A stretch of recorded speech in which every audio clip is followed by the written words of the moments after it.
La disparition de Richard Tylinski, samedi dernier, à l'âge de 87 ans, marque un tournant tragique dans l'histoire de la Saint-Étienne et du football français. En effet, Tylinski n'était pas seulement un joueur, il était le symbole d'une époque où les bassins miniers et l'immigration jouaient un rôle essentiel dans le paysage sportif français. Avec 312 matchs disputés avec les Verts entre 1954 et 1966, il a contribué à la victoire du club à 2 reprises en championnat, en 1957 et 1964, sans oublier la Coupe de France remportée en 1962.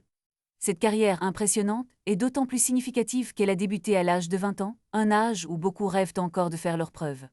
Tylinski est originaire de la Combelle, un petit bourg qui comptait à peine 3200 âmes dans les années 50, une communauté minière qui a su produire des talents remarquables. Le cas, la Combelle Charbonnier Association, a formé de nombreux joueurs, dont 3 internationaux, dont Tylinski lui-même. Son histoire est inextricablement liée à celle des mineurs qui, comme lui, ont trouvé dans le football une échappatoire et une source de fierté. Les mineurs se reconnaissaient en lui et en ses frères, et ce lien est resté fort au fil des décennies. Tylinski, un défenseur central au jeu rugueux, a été salué par des journalistes comme le futur Robert Jonquet, mais sa carrière a aussi été marquée par des moments difficiles, notamment la grave blessure de son frère Michel.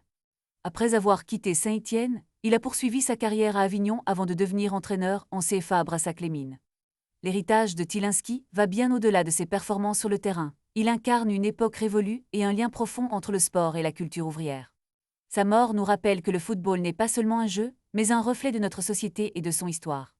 La Combelle et la Saint-Étienne perdent l'un de leurs derniers héros, un homme qui a su transformer une passion en une véritable légende.